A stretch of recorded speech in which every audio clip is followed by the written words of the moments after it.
قرآن مجید میں دعا کا لفظ مختلف معنوں میں استعمال ہوا ہے. نمبر 1 دعا بمانا ندا، آواز دینے کے معنوں میں. دعا کا مطلب کیا؟ آواز دینا. جیسے سورۃ آل عمران میں آتا ہے فَقُلْ تَعَالَوْا نَدْعُ أَبْنَاءَنَا وَأَبْنَاءَكُمْ وَنِسَاءَنَا وَنِسَاءَكُمْ وَأَنفُسَنَا وَأَنفُسَكُمْ. تو آپ کہہ دیجئے کہ آؤ ہم اپنے اور تمہارے بیٹوں کو اور اپنی اور تمہاری عورتوں کو بلا لیں، پکار لیں. یعنی تم بھی ان کو بلا لو، ہم بھی بلا لیتے. تو بلانے کے معنوں میں استعمال ہوتا ہے.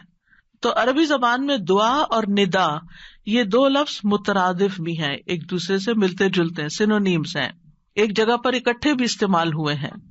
الا دعاء و نداء کہ پکار اور آواز کے سوا کچھ نہیں سنتا. پھر اسی طرح دعا بمانا طلب کرنا، کسی چیز کی ڈیمانڈ کرنا. قرآن مجید میں آتا ہے وَلَا تَزِرُ وَازِرَةٌ وِزْرَ أُخْرَى وَإِن تَدْعُ مُثْقَلَةٌ إِلَىٰ حِمْلِهَا لَا يُحْمَلْ مِنْهُ شَيْءٌ وَلَوْ كَانَ ذَا قُرْبَىٰ. اور کوئی بھی بوجھ اٹھانے والا کسی دوسرے کے گناہوں کا بوجھ نہ اٹھائے گا. یہ کب کی بات ہے؟ قیامت کے دن.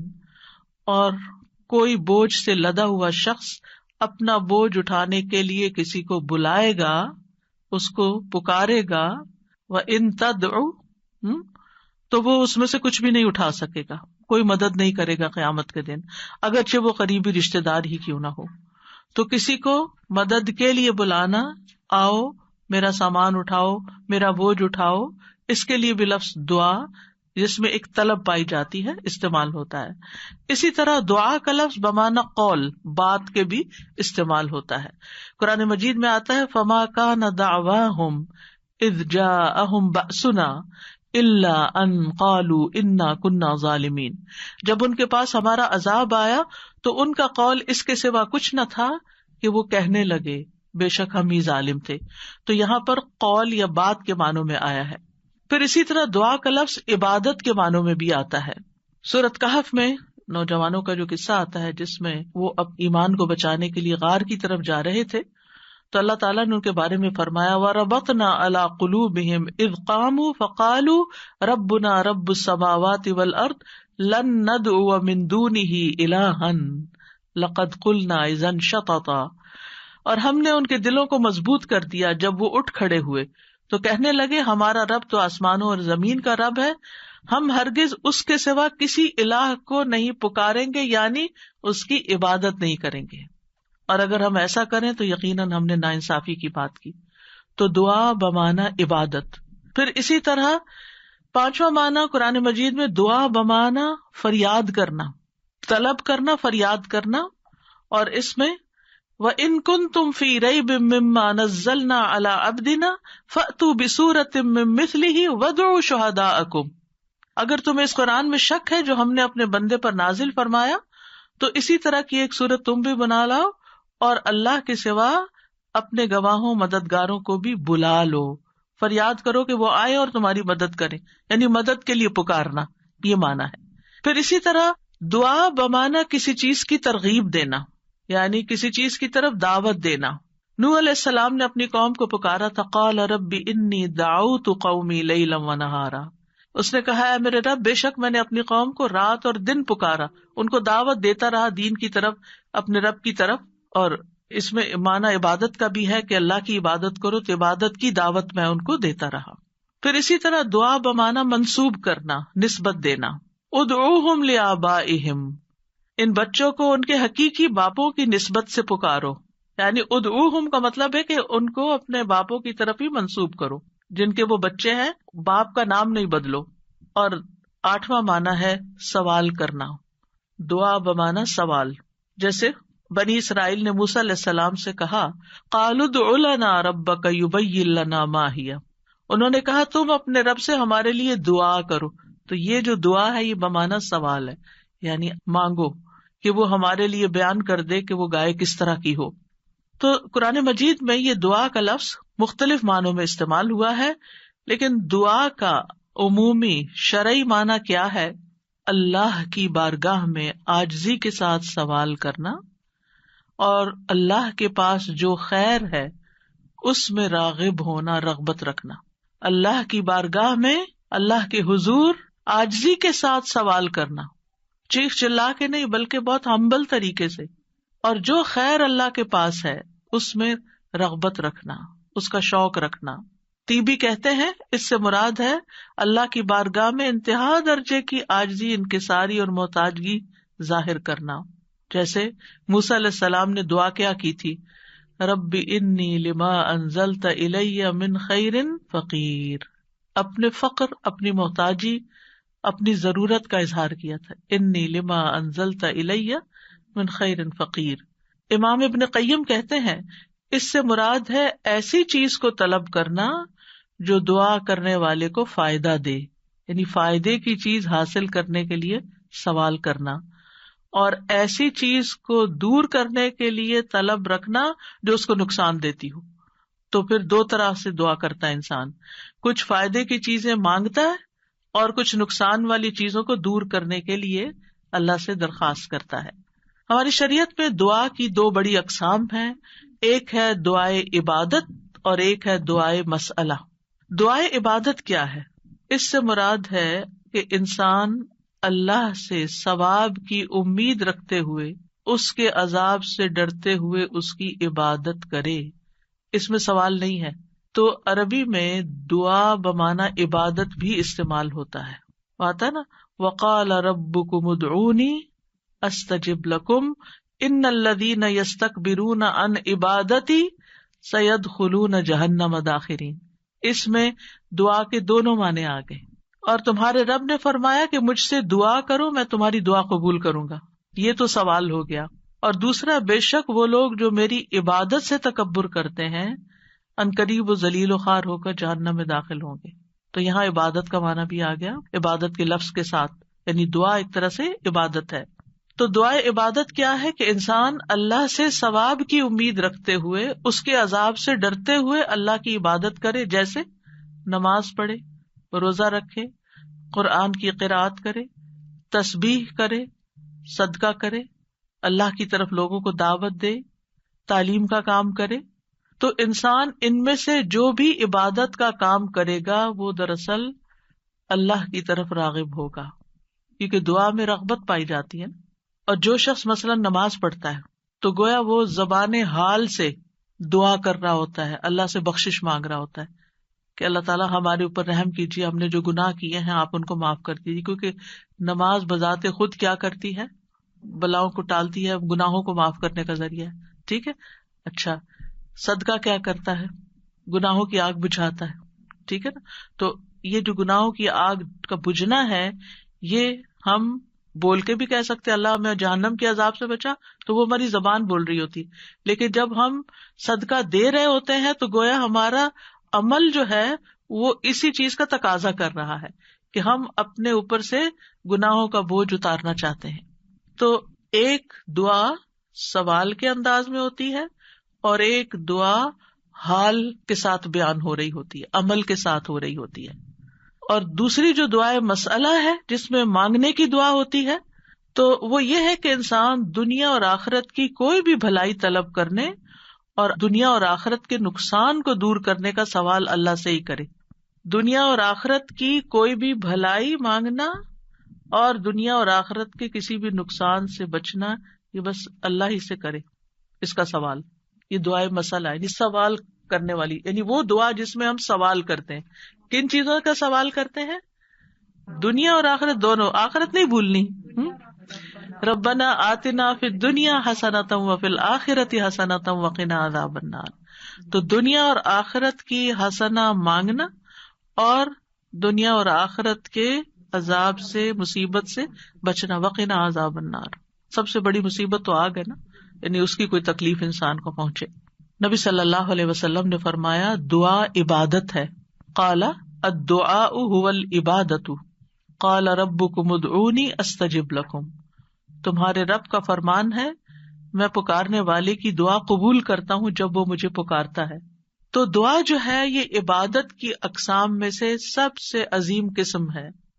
امام خطابی اپنی کتاب شأن الدعاء میں کہتے ہیں، اس حدیث کی وضاحت کرتے ہوئے الدعاء هو العبادہ، وہ کہتے ہیں کہ دعا عبادت کا ایک بڑا حصہ ہے یا سب سے افضل عبادت ہے.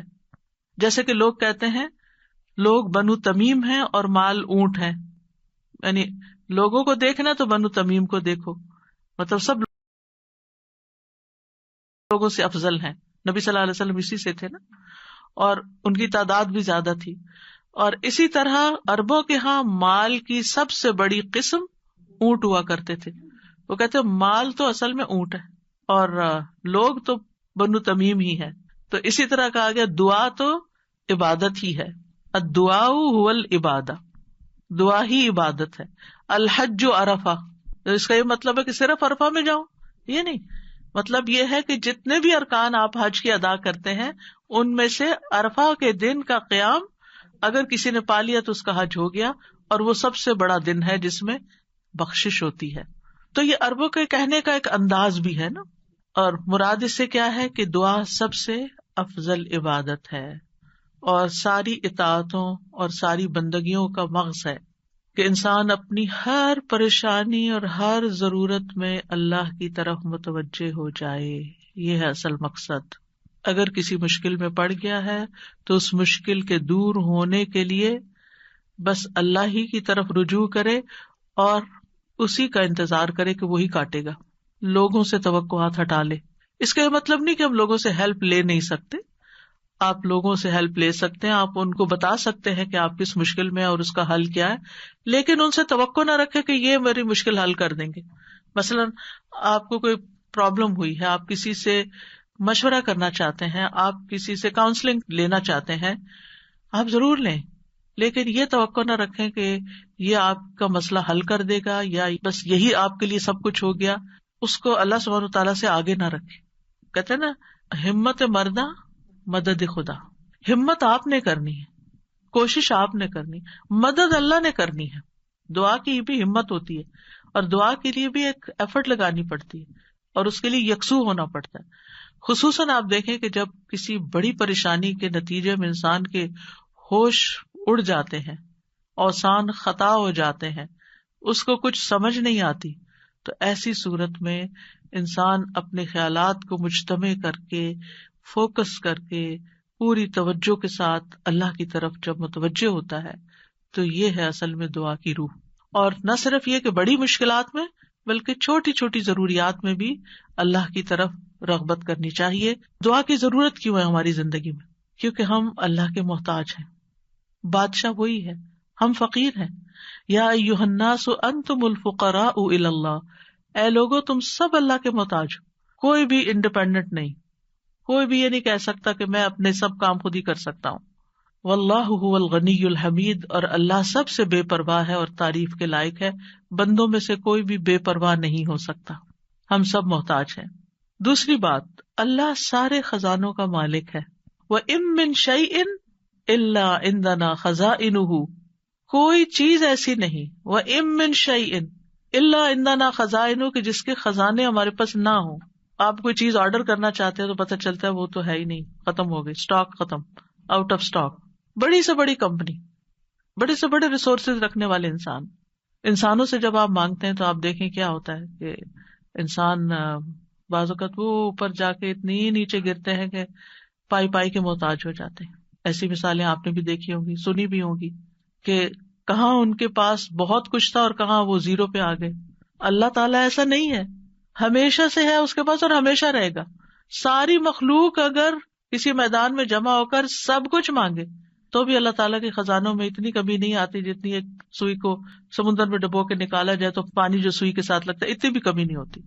وہ جتنا چاہے خرچ کرتا رہے، جتنا چاہے وہ بندوں کو دیتا رہے، پھر بھی اس کے ہاتھ بھرے رہتے ہیں، ان میں کوئی کمی نہیں ہوتی.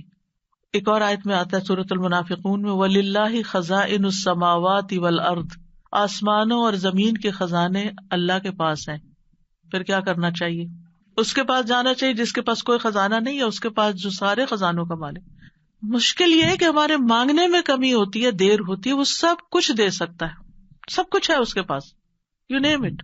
آپ گھر جا کے بیٹھیں، غور کریں نماز کے بعد کسی اور خاموشی تنہائی کے وقت، مجھے کیا چاہیے، مجھے کیا مسئلہ ہے، مجھے کیا پرابلم ہے، میری کیا پریشانی ہے، کیا اللہ کے پاس اس کا حل ہے؟ یقیناً ہے، وہ کر سکتا ہے، بالکل کر سکتا ہے. پھر مجھے کیا کرنا چاہیے؟ اسی سے مانگنا چاہیے، اس سے گڑ گڑا کے مانگنا چاہیے، اس سے اپنی محتاجی اور اپنی بیچارگی کا اظہار کر کے مانگنا چاہیے. امن یجیب المضطر اذا دعاہ ویکشف السوء. اللہ تعالیٰ آپ سے پوچھتے ہیں کون ہے جو بے قرار کی، مضطر، بے قرار، بے چین انسان کی بات سنتا، اس کو جواب دیتا. امن یجیب المضطر اذا دعاہ، جب بھی وہ اس کو پکارتا ہے، ویکشف السوء، اور وہ تکلیف کو دور بھی کرتا ہے. ایسا نہیں کہ وہ صرف سن رہا ہے، اس نے وہ تکلیف دور بھی کر دینی ہے. اور آپ کہیں گے بس اتنی سی بات تھی، میں اس کو اتنا پہاڑ بنائے ہوئی تھی، اپنی زندگی کا بہت بڑا مسئلہ بنائے ہوئی تھی، اور اللہ تعالیٰ کے لیے بس اتنی سی بات تھی. میرے مانگنے میں کمی تھی، اس کے پاس نہیں کمی. ہماری دعا میں کمی ہے، ہمارے اخلاص میں کمی ہے، اس کے دینے میں کمی نہیں ہے.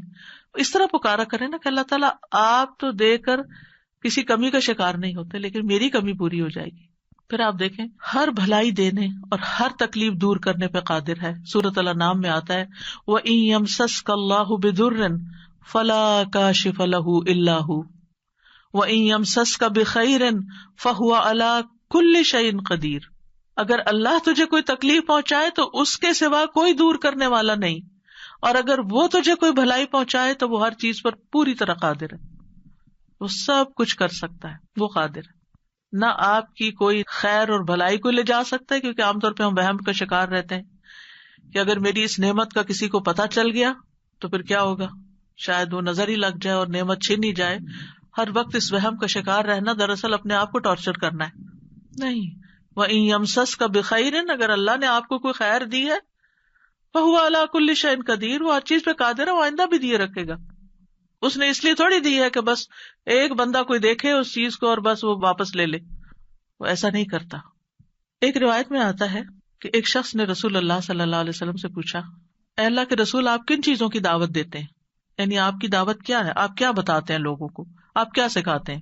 آپ نے فرمایا، میں اس اللہ کی طرف دعوت دیتا ہوں جو اکیلا ہے، وہ اللہ کہ جب تم پر کوئی مصیبت آتی ہے اور تم اسے پکارتے ہو تو وہ تم سے تمہاری مصیبت دور کر دیتا ہے. یہ ہے اللہ کا تعارف. جب آپ کے بچے آپ سے پوچھیں اللہ کون ہے تو آپ کیا بتاتے ہیں؟ یہ بڑے بڑے لفظ بولتے ہیں نا. یہ دیکھیں یہاں پر کیا بولا گیا، اتنے سمپل. آپ بچے کو کہہ سکتے ہیں اللہ وہ ہے جو تمہیں کھانا دیتا ہے، اللہ وہ ہے جو تمہیں فلاں چیز دیتا ہے، تمہیں ماما بابا دیے ہیں. جو جو بچے کی ضرورت ہوتی ہے ایج کے حساب سے آپ اس اعتبار سے بچے کو اللہ کا تعارف کرا سکتے ہیں، ان چیزوں کے ساتھ جو نظر آتی ہیں اور جو اس کی پسند کی ہیں کہ وہ ہے اللہ. پھر آپ نے فرمایا کون ہے اللہ کہ جب تم کسی بیابان اور جنگل میں راستہ بھول جاؤ اور تم اس سے دعا کرو تو وہ تمہیں واپس پہنچا دیتا ہے. اور صرف جنگل بیابان نہیں، اب تو خیر GPS وغیرہ کی سہولت موجود ہے، اس کے باوجود بھول جاتے ہیں نا، اس کے باوجود غلط ٹرن لے لیتے ہیں، کبھی پہلے اور کبھی بعد میں.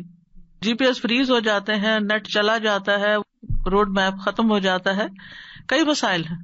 تو کبھی بھی راستہ بھولیں تو ہم پہلی بات یہ سوچیں کہ اللہ سے دعا کرتے ہیں اللہ راستہ دکھا دے. راستہ بھولنے پر مجھے کبھی ٹینشن نہیں، میں ہمیشہ سوچتی ہوں اللہ پہنچا دے گا، ہو جائے گا، کوئی مسئلہ نہیں. اللہ کے تو علم میں ہے نا. میں تو کہتے ہیں کہ آپ کو پتا ہے نا کہاں ہے، بس وہاں لے جائیں. ہمیں نہیں پتا، آپ کو تو پتا ہے نا.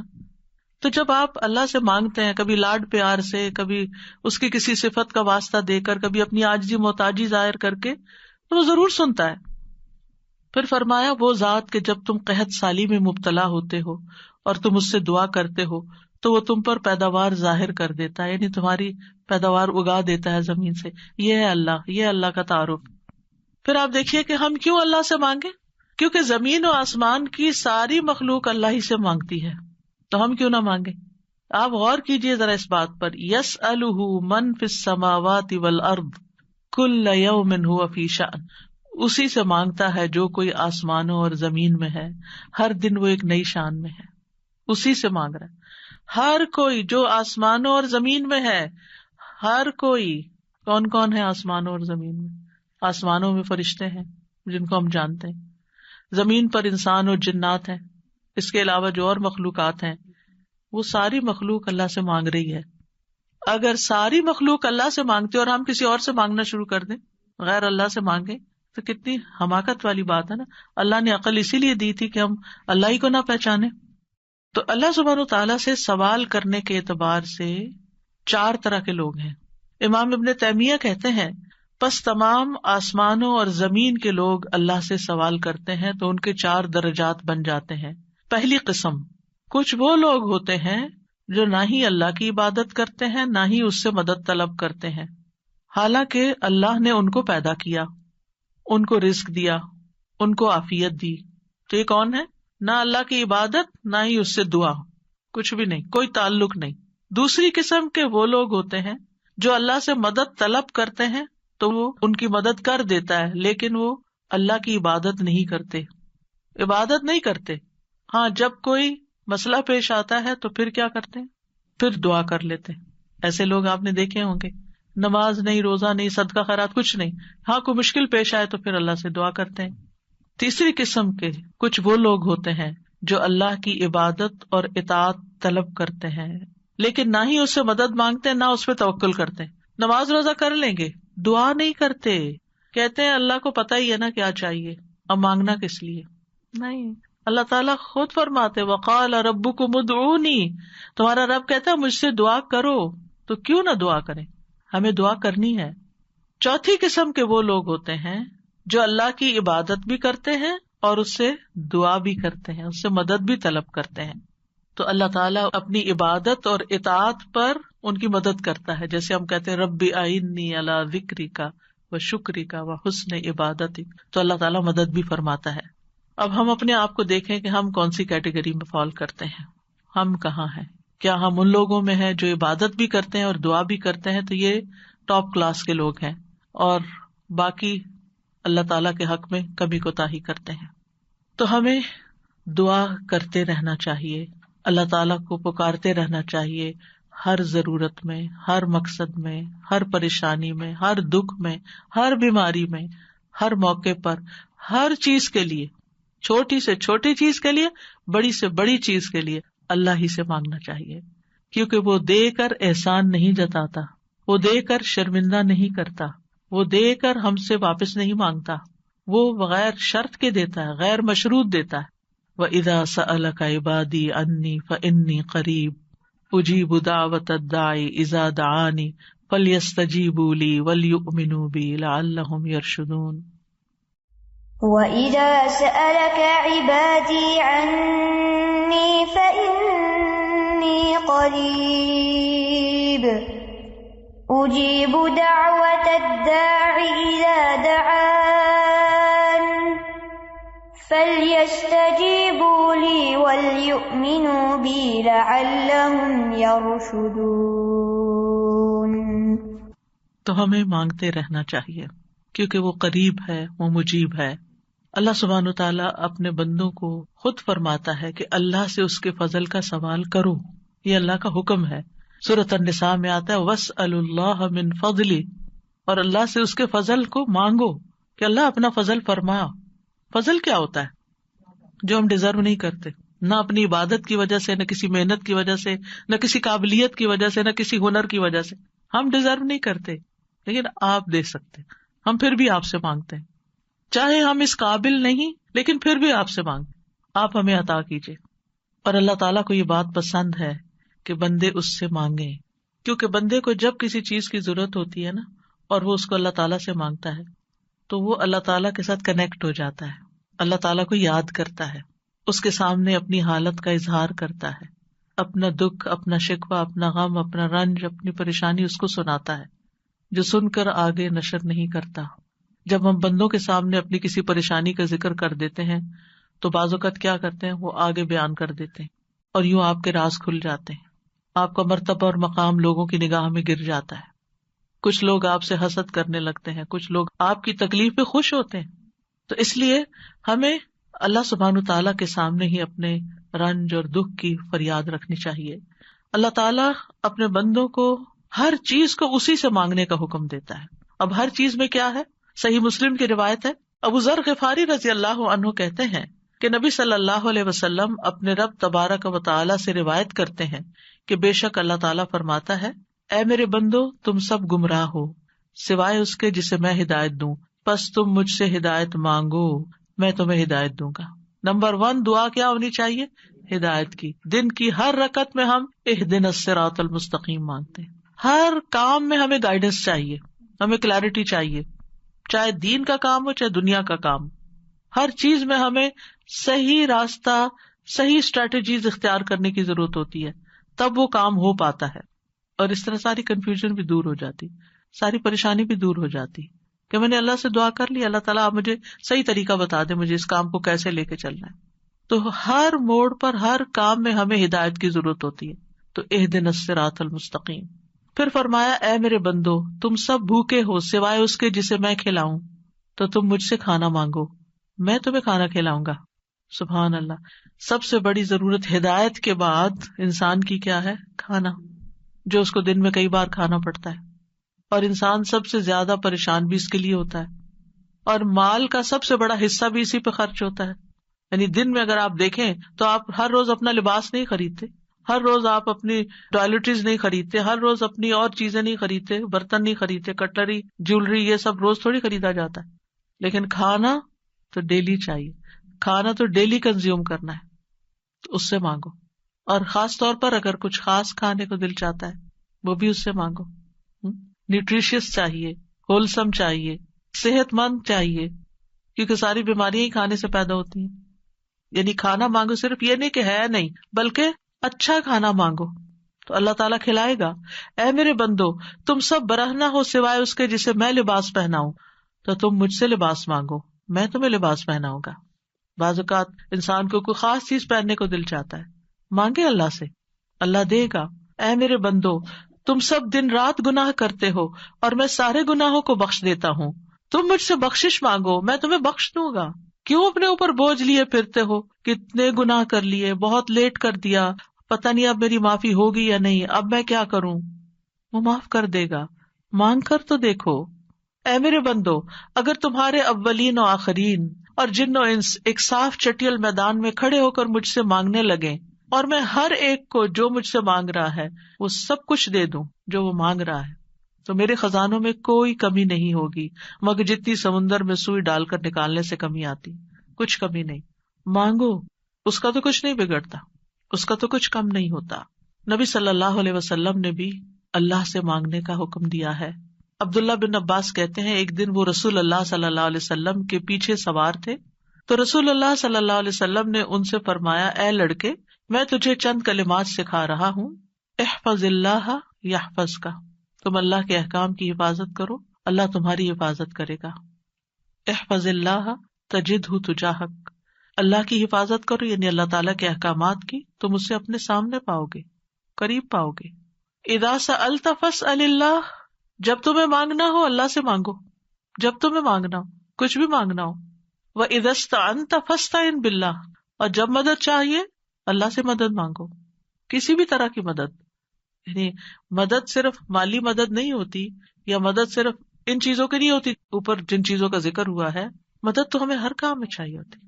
ہم کون سی لائن اختیار کریں، کون سا پیشہ اختیار کریں، کون سی جاب لیں، کون سی نہ لیں، کیا کریں کیا نہ کریں، فلان جگہ جانا ہے جائیں یا نہ جائیں، ہر معاملے میں. اور یہ جو ہمیں استخارہ سکھا دیا گیا تو یہ بھی تو یہی ہے. اور اس استخارے میں بھی آپ دیکھیے اذا سألک عبادی انی فانی قریب اجیب دعوت الداعی اذا دعانی، تو اس میں بھی آپ دیکھیں بیچ میں واسطہ نہیں رہا نا، تو ہم کسی سے نہیں کہہ سکتے آپ میرا استخارہ کریں، آپ اپنے لیے خود ہی خیر مانگے. آپ صلی اللہ علیہ وسلم نے عبداللہ بن عباس سے کہا جان رکھو اگر ساری دنیا مل کر بھی تمہیں نفع پہنچانا چاہے تو تمہیں نفع نہیں پہنچا سکتی سوائے اس کے جو اللہ نے تمہارے لیے لکھ دیا، اور اگر وہ سارے مل کر تمہیں کوئی نقصان دینا چاہیں نقصان نہیں دے سکتے سوائے اس کے جو اللہ نے تمہارے لیے لکھ دیا. کتنا بڑا توکل سکھاتی ہے یہ بات. کتنی فکریں پریشانیاں دل سے اور دماغ سے بالکل آف لوڈ ہو جاتی، کچھ نہیں ہوتا، کوئی کچھ نہیں بگاڑ سکتا. ہم ڈرتے رہتے ہیں نا، کبھی فیوچر سے ڈرتے ہیں، کبھی لوگوں سے ڈرتے ہیں، کبھی کسی بیماری سے ڈرتے ہیں، کبھی بھوک فقر و فاقہ سے ڈرتے ہیں، کبھی اپنے اولاد کے بارے میں ڈر رہے ہوتے ہیں، فکر کر رہے ہوتے ہیں ان کا کیا بنے گا، ان کے ایمان کا کیا ہوگا، ان کے کھانے پینے کا کیا ہوگا، ان کے رہنے کا کیا ہوگا. یہی فکریں تو ہیں ہماری جن میں ہم ڈوبے رہتے ہیں. اللہ نے ہمیں صرف ان فکروں کے لیے تھوڑی بھیجا ہے، ہمیں تو اللہ نے اپنی عبادت کے لیے بھیجا تھا. اللہ نے ہمیں بڑے کام کرنے کے لیے بھیجا، ہم نے اپنے آپ کو چھوٹی چھوٹی چیزوں میں الجھا کر بیمار کر لیا اور انہی کے اندر ہی گھومتے رہے اور انہی کی فکر کرتے رہے اور انہی کے بوجھ تلے دبے رہے. جبکہ ہمیں تو کنتم خیر امۃ اخرجت للناس، تم بہترین امت ہو، تمہیں تو انسانیت کے لیے پیدا کیا گیا تھا، تمہیں تو اوروں کے لیے پیدا کیا گیا تھا کہ تم خود بھی ہدایت پر اور انہیں بھی اللہ کی طرف بلاؤ، اور تم صرف اپنی ہی ذات میں کھو گئے اور صرف اپنے ہی غم لے کر بیٹھ گئے اور صرف اپنی ہی پریشانیوں میں دن رات رہے. ان سب چیزوں کو تو اللہ کے حوالے کرنے کی ضرورت ہے، وہ ٹیک کیئر کرے گا. ان تنصروا اللہ ینصرکم، اگر تم اللہ کی مدد کرو گے اللہ تمہاری مدد کرے گا، اور وہ ضرور کرے گا. تم اوروں کی فکر کرو، اللہ تمہاری کرے گا. تو اس لیے ہمارے کرنے کا کام کیا؟ احفظ اللہ یحفظک، حفاظت چاہیے، تم اللہ تعالیٰ کے احکامات کی حفاظت کرو، جو تمہیں کہا جا رہا ہے وہ پابندی سے کرو، باقی کام اللہ کا ہے. اور پھر احفظ اللہ تجدہ تجاہک، جب تم اللہ کے بن جاؤ گے نا تو پھر اللہ کو بہت قریب پاؤ گے. پھر آپ دیکھیے کہ اللہ کے نزدیک دعا سے زیادہ کوئی چیز معزز نہیں. دعا انسان کو عزت دیتی ہے. جب انسان بندوں کے آگے ہاتھ پھیلاتا ہے تو ذلیل ہوتا ہے، اور جب اللہ سے مانگتا ہے 2 ہاتھ اٹھا کے، بندوں کے سامنے تو ہم 1 ہاتھ پھیلاتے ہیں اور اللہ کے سامنے 2 ہاتھ پھیلاتے ہیں. اور جب انسان اللہ سے مانگتا ہے تو اللہ اس بندے سے محبت کرتا ہے اور اس بندے کو دیتا ہے، نوازتا ہے اور عزت دیتا ہے، اپنی جناب سے دیتا ہے. اور جب بندوں سے مانگتے ہیں تو وہ کبھی دیتے ہیں کبھی نہیں دیتے، اور کبھی دے کے اذیت بھی دیتے ہیں، اور پھر احسان جتاتے ہیں، دکھ دیتے ہیں، ذلیل کرتے ہیں، بعض اوقات آپ کی انا کو مجروح کر دیتے ہیں، آپ کی عزت کو مجروح کر دیتے ہیں، آپ کو بعض اوقات بدنام کر دیتے ہیں. تو اللہ کے نزدیک دعا سے زیادہ کوئی چیز معزز نہیں.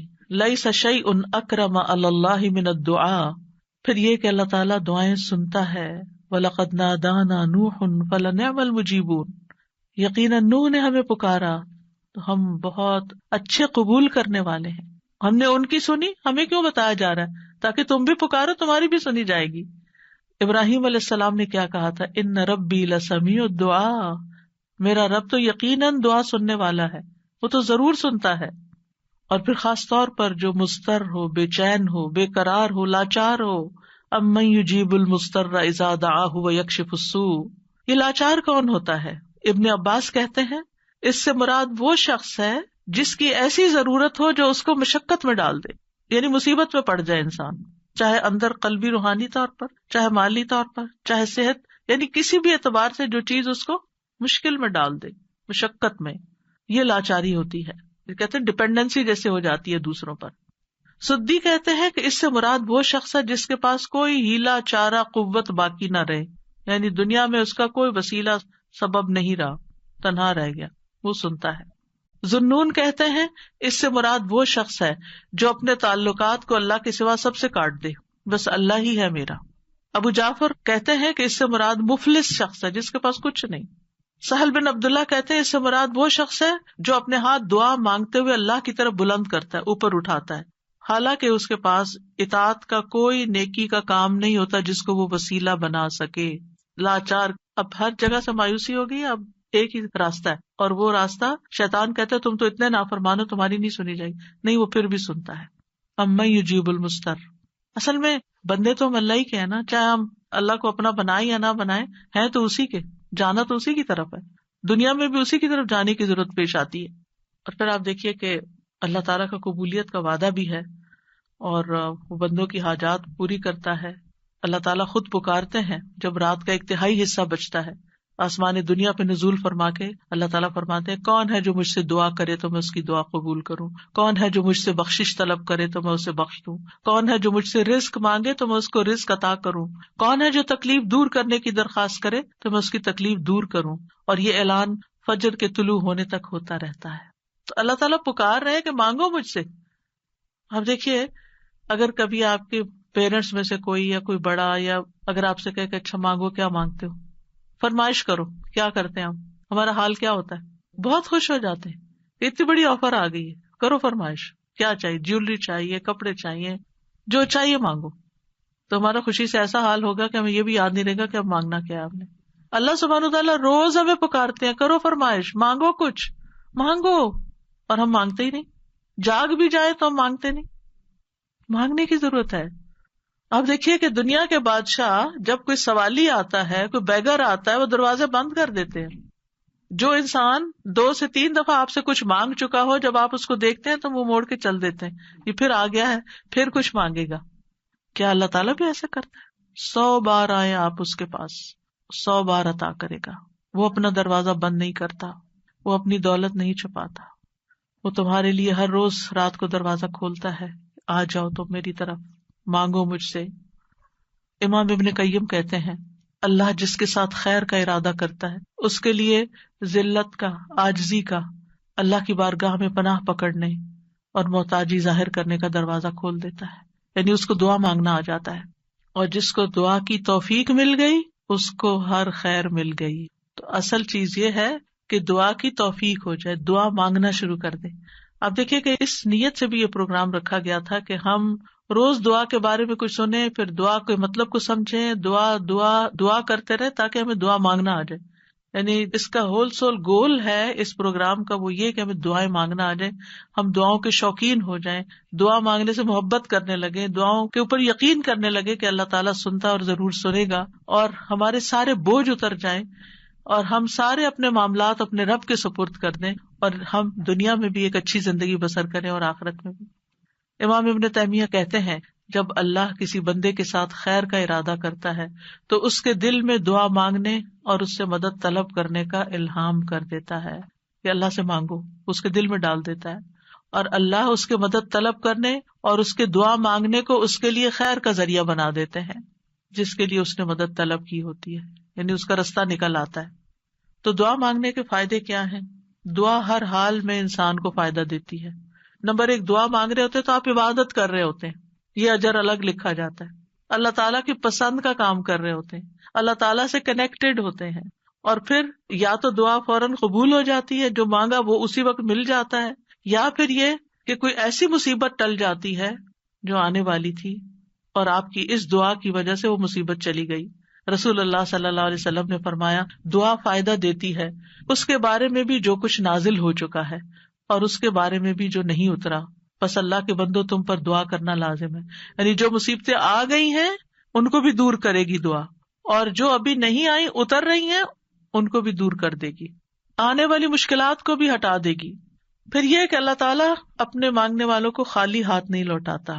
حدیث میں آتا ہے بے شک اللہ عز و جل کو اس بات سے حیا آتی ہے کہ اس کا کوئی بندہ اس کے سامنے ہاتھ پھیلا کر کسی خیر کا سوال کرے اور وہ انہیں خالی لوٹا دے, کہ کچھ بھی نہ ڈالے اس میں. ایسا نہیں ہوتا. انس رضی اللہ عنہ کہتے ہیں رسول اللہ صلی اللہ علیہ وسلم نے فرمایا بے شک اللہ بڑا رحیم ہے, بڑے کرم والا ہے.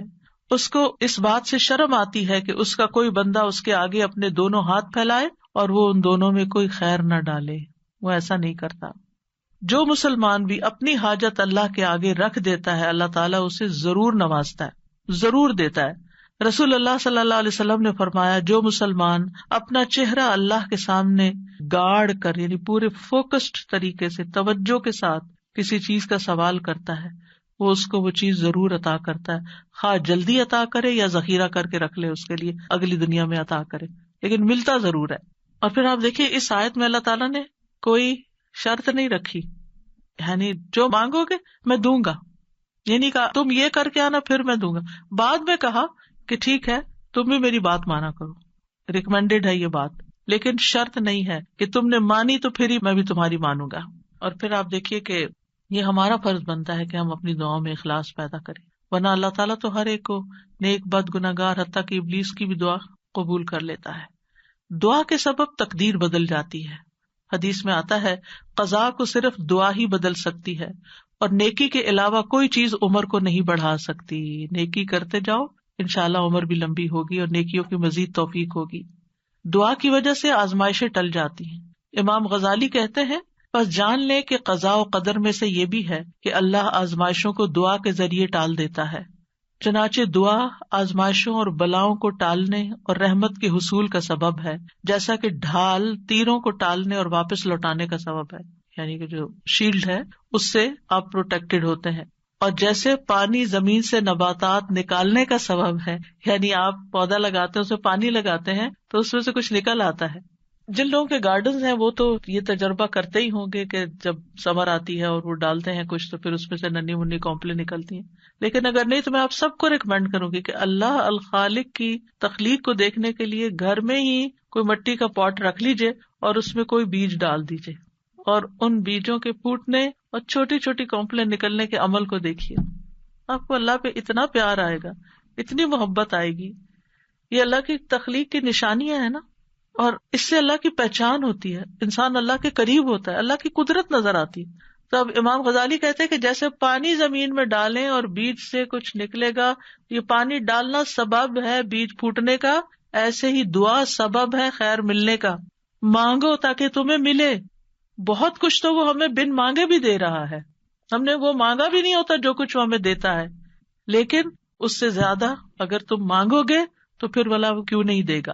اور پھر وہ کہتے ہیں کہ جیسے ڈھال تیر کو لوٹاتی ہے اور دونوں ایک دوسرے کی مدافعت کرتے ہیں, اسی طرح دعا اور آزمائش آپس میں زور آزمائی کرتے ہیں.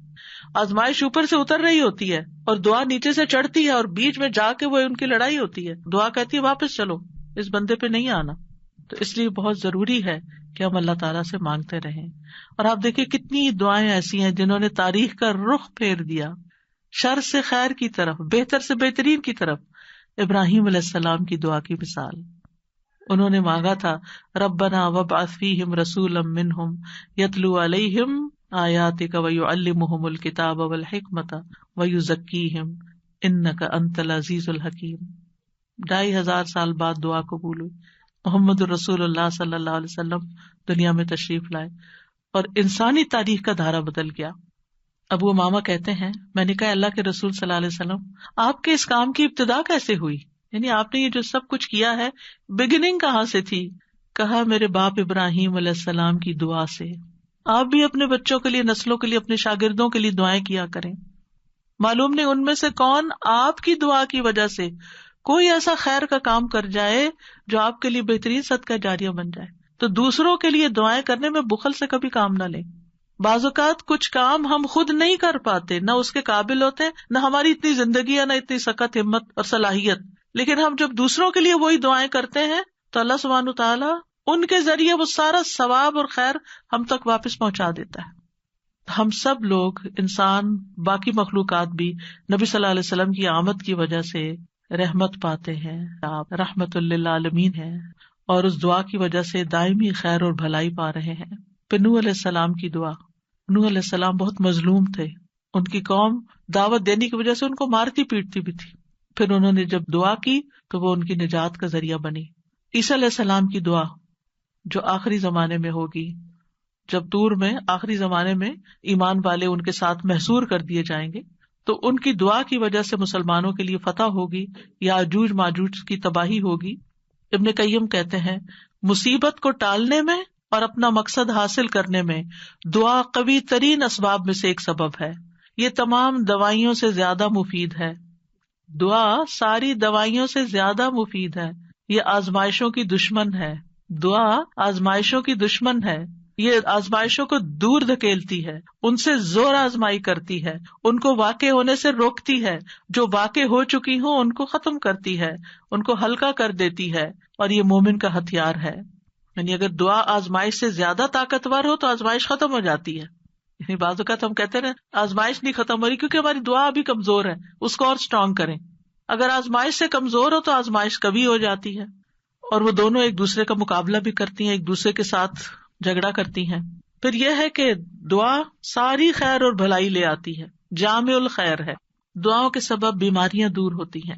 امام ابن تیمیہ کہتے ہیں بہت سے مریض ایسے ہیں جو بغیر دوا کے صرف دعا کی وجہ سے یا دم یا دل کی مضبوطی کے ساتھ اور اچھے توکل کے ساتھ شفا پا لیتے ہیں, دوا کے بغیر ہی ٹھیک ہو جاتے ہیں.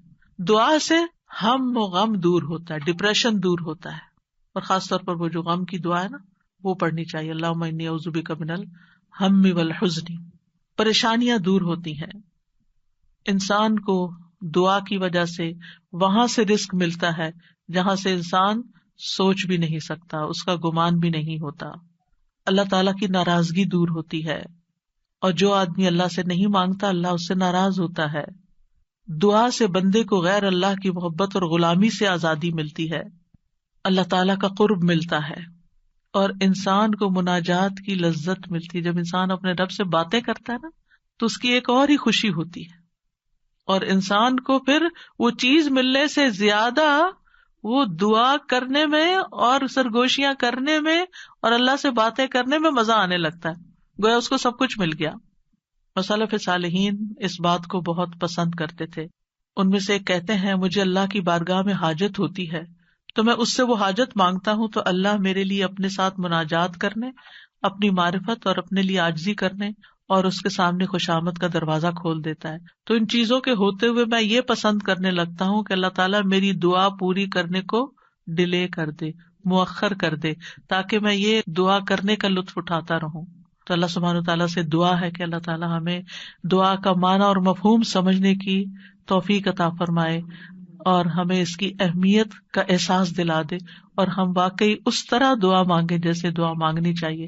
اللہ تعالیٰ ہمیں آئندہ رمضان میں اور اس کے علاوہ بھی اس دعا کی عبادت سے فائدہ اٹھانے کی توفیق دے کہ ہم اپنے رب کے بن جائیں اور ہمارا رب ہم پر رحم فرما دے.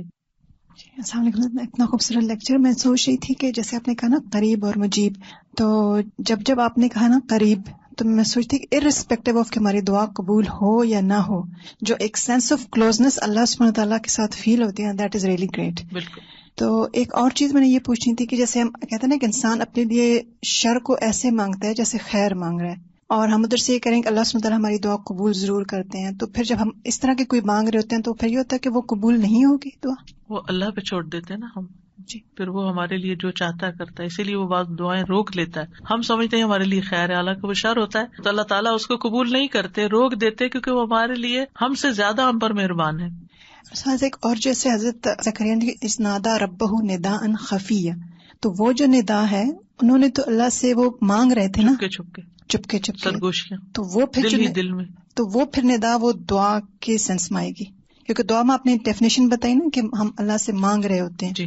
مناجات ان کو کہتے ہیں بیسیکلی، جو دل میں باتیں کرتے ہیں نا، سرگوشیاں کرتے ہیں اللہ تعالیٰ سے چپکے لوگوں کے بعض اوقات بیچ میں ہوتے ہوئے، بعض اوقات تنہائی میں. تو یہ بھی دعا کی ایک قسم ہی ہے مناجات جو ہے. استاذہ آج کا لیکچر ایسا تھا جیسے ذہن سازی ہو گئی ہے دعا کے لیے، ہم تیار ہو گئے رمضان کے لیے، کیونکہ ہر انسان کے ساتھ جیسے شیطان اور نفس لگا ہوتا ہے، تو ایسا لگ رہا ہے سارے بادل چھٹ گئے ہیں اور ہمارا جو ہے وہ ذہن تیار ہو گیا ہے دعا کے لیے. تو جو ڈاؤٹس ہوتے ہیں یا جو وسوسے ہوتے ہیں وہ سارے ہٹ گئے، اور میرے خیال میں ساری امت کو جو بھی سن رہا ہے اس کو بہت فائدہ ہوگا، جس سے کہ پورے رمضان جو ہم دعا مانگیں گے اس میں اب ہمارے خدشات نہیں ہوں گے. اور ایک سوال یہ ہے یقین سے، اور ایک سوال یہ ہے کہ دعا میں ہم کس چیز کا واسطہ دے سکتے ہیں؟ جیسے بعض لوگ نیک اعمال کا. جزاک اللہ خیر. آج یہ بات آپ نے شیئر کی نا کہ وہ اپنی دولت نہیں چھپاتا، یہ اتنا اچھا لگا کیونکہ ہر شخص اپنی دولت چھپا کے رکھتا ہے اور دوسرا کو شیئر نہیں کرنا چاہتا، نہ اس کے اکاؤنٹس نہ اس کی کچھ چیز. لیکن اللہ تعالیٰ کی ہر چیز ہمارے سامنے کھلی ہے، لیکن ہماری دیکھے کنجوسی کے ہمارے ہاتھ بھی جو ہے وہ نہیں آگے بڑھتے پھیلانے کے لیے، اور ہم اس طرح مانگتے بھی نہیں، اور نہ ہم اللہ تعالیٰ کی وسعت کو پہچانتے ہیں. تو جزاکم اللہ خیر. آج جو آپ نے جس طرح بیان کیا اس سے اللہ تعالیٰ کی وسعت، اللہ کی بڑائی، اور اتنی بڑائی اور عظمت کے باوجود ہم اللہ تعالیٰ کو کتنے قریب پا سکتے ہیں اپنے. جزاک اللہ خیر. وآخر دعوانا ان الحمد للہ رب العالمین. سبحانک اللہم وبحمدک، اشہد ان لا الہ الا انت، استغفرک واتوب الیک. السلام علیکم ورحمۃ اللہ وبرکاتہ.